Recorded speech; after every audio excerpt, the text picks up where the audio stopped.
सप्रेम नमस्कार। बॉलीवुड की एक नई कहानी के साथ जीबी गुरुकुल के सांध्यकालीन सत्र में आपका अभिवादन एवं अभिनंदन है। इस अंक में बॉलीवुड के रोबीले, जोशीले और लौह पुरुष राजकुमार साहब के जीवन के एक रोचक पन्ने पलटते हैं और जानते हैं कि राजकुमार साहब और अभिनय सम्राट दिलीप कुमार के बीच आखिर ऐसा क्या हुआ था कि दोनों के बीच तकरीबन 36 साल तक 36 का आंकड़ा यानी घनघोर मनमुटाव व संवादहीनता रहा। इस पर चर्चा करने से पूर्व एक दिल दहला देने वाली घटना का जिक्र करते हैं। बॉलीवुड के थानेदार और आयरन मैन राजकुमार साहब अपने जीवन के आखिरी दिन में काफी अस्वस्थ रहने लगे थे। आवाज के इस जादूगर का हालचाल और कुशल क्षेम पूछने के लिए अभिनय सम्राट दिलीप साहब उनके घर गए। राजकुमार साहब को अस्वस्थ देखकर दिलीप कुमार काफी चिंतित हुए और राजकुमार के हाथ को अपने हाथ में लेकर बोले, अल्लाह की दुआ से आप जल्द तंदुरुस्त हो जाएंगे। आखिर आपको हुआ ही क्या है? दिलीप कुमार के इस प्रश्न सुनकर राजकुमार जोर से हंसने लगे और जोशीले वो रवीले अंदाज में बोले, जानी हम राजकुमार हैं, हमें सर्दी जुकाम जैसी मामूली बीमारी थोड़ी ही होगी, हमें कैंसर हुआ है, कैंसर। राजकुमार के इस डायलॉग से दिलीप कुमार का दिल धड़कते हुए दहलने लगा और पैर के नीचे जमीन खिसक गई। वो यह देखकर आश्चर्यचकित थे कि कैसे आयरन मैन दरवाजे पर खड़े मौत से घबराने के बजाय उसकी आंख में आंख डालकर निर्भीक संवाद कर रहे हैं, वो भी 1 to 1। दिलीप साहब अपनी आंखों में आंसुओं का सैलाब लिए खड़े थे और राजकुमार साहब के डर से एक बूंद आंसू भी अपने आंखों से निकलने नहीं दिया। वे जानते थे कि जैसे ही आंख से आंसू निकलेंगे वैसे ही राजकुमार की डांट पड़ेगी। वे बस यही कह सके, रियल हीरो तुम ही हो हीरो नंबर 1। हम तो कलाकार हैं पर्दे का और तुम तो रील और रियल दोनों के सच्चे कलाकार हो। जिस आयरन मैन की मुक्त कंठ से दिलीप साहब ने तारीफ की, उसी आयरन मैन का एकांगी चरित्र चित्रण बॉलीवुड के समीक्षक करते नजर आते हैं।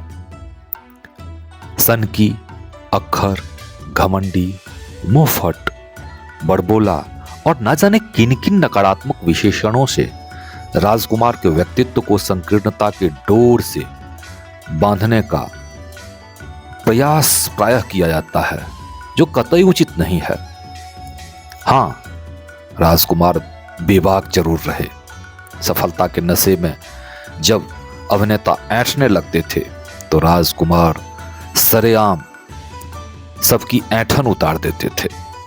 भले ही वो दिलीप कुमार हों, राजेश खन्ना, अमिताभ बच्चन, धर्मेंद्र, गोविंदा या फिर सलमान खान ही क्यों ना हो, राजकुमार अपने सामने किसी को आसमान में उड़ने नहीं देते थे। राजकुमार की एक ही शर्त थी, उनसे जमीनी बात की जाए और वो भी धीमी आवाज में, क्योंकि उन्हें ऊंची आवाज पसंद ही नहीं थी।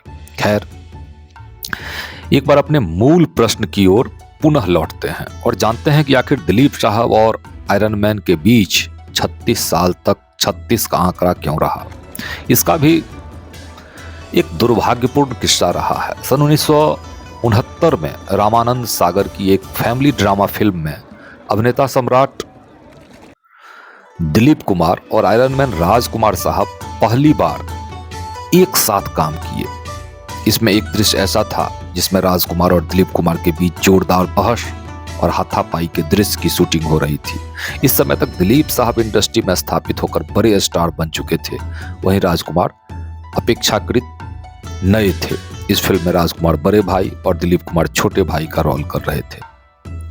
फिल्म में दिलीप साहब के गाल पर झन्नाटेदार थप्पड़ राजकुमार को मारना था। कहते हैं राजकुमार ने जोर से दिलीप कुमार के गाल पर झन्नाटेदार थप्पड़ जड़ दिया।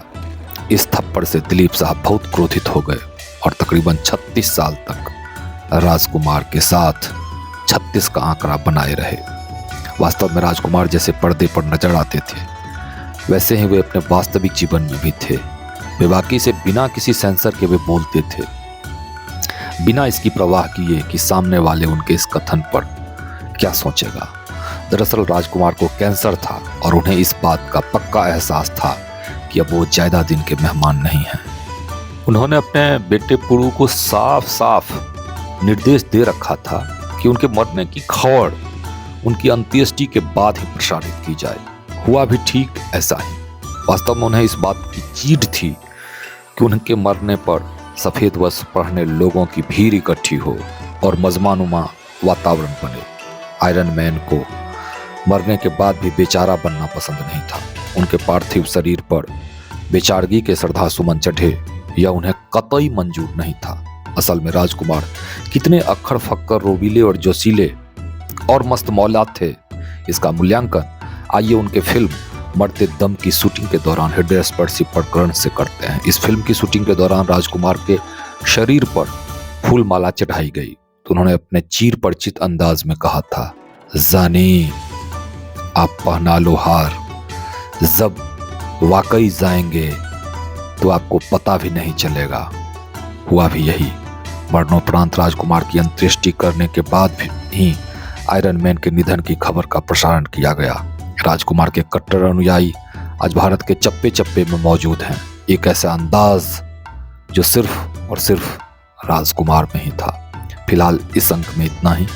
बॉलीवुड के अनछुए और हृदयस्पर्शी कहानी को जानने के लिए बने रहें जीबी गुरुकुल के साथ। अब तक चैनल को सब्सक्राइब नहीं किया है तो सब्सक्राइब कर अपना नैतिक समर्थन अवश्य दें।